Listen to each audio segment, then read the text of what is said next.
माझ्याजवळ अजूनही पत्र आहे बाळासाहेब ठाकरे साहेबांना आम्ही माननीय बाळासाहेबांना आम्ही पत्र लिहिलं होतं का कर्जमाफी करावं आणि काही मुद्दे तेव्हा कापसाच्या भावासंदर्भात आम्ही हा राजीनामा दिला होता। आता पुन्हा शेतकऱ्याच्या मुद्दे आणि दिव्यांगाचे मुद्दे घेऊन शिवसेनेचा धनुष्यबाण घेऊन हा धनुष्यबाण माझ्या शेतकरी मजूर माझ्या वंचित घटकांच्या दिव्यांग बांधवासाठी कसा कामी येईल तो उचलण्याचा प्रयत्न करू। शिंदेंनी नेमका काय शब्द दिलेला आहे विधान परिषदेसोबत इतरही मंत्रीपद मला राज्यमंत्रीपदाची मंत्री गिंत्री पदाचा काही मी कसं आहे मला मागाची सवय नाही। मागितलं असतं तर मागं गुवाहाटीला गेल्यानंतर मागितलं असतं ना, पण आम्ही दिव्यांग मंत्रालयासाठी भांडत बसलोय। आम्ही लोकमंत्र्यासाठी फिल्डिंग लावत होते पदासाठी आणि मी दिव्यांग मंत्रालयासाठी भांडत होतो।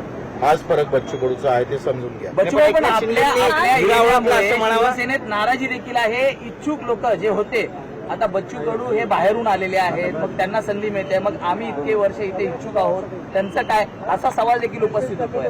तर मला असं वाटतं मला तर कोणी फोनही केला नाही, टीव्हीवर कोणाचे मी अशा प्रकारचे अभिप्राय तुमचा आहे तुमचे सूत्र आहे।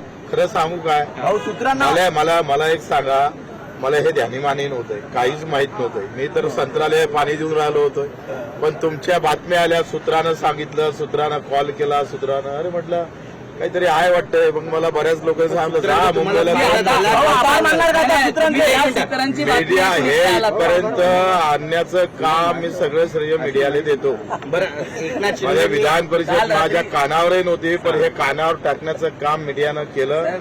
काल रात्री पण 24 तासात काय घडलं? कालच्या तुमच्या प्रेसमध्ये तुमची भूमिका ही वेगळी होती। 24 तासात काय 24 घडलं? तासात हमी भावावर चर्चा झाली, शेतकऱ्यांच्या पेरणी ते कापणीपर्यंतच्या विषयावर चर्चा झाली, आदिवासींच्या संदर्भात चर्चा झाली, दिव्यांगाच्या संदर्भात चर्चा झाली आणि त्यांनी सगळं सहमत दर्शवलं।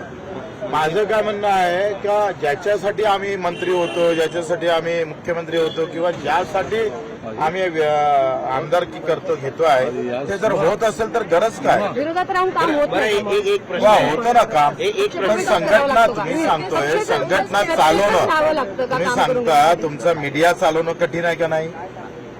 बरोबर आहे का नाही? संघटना या काळात चालवणं फार कठीण आहे, त्यामुळे समजून चुकलं।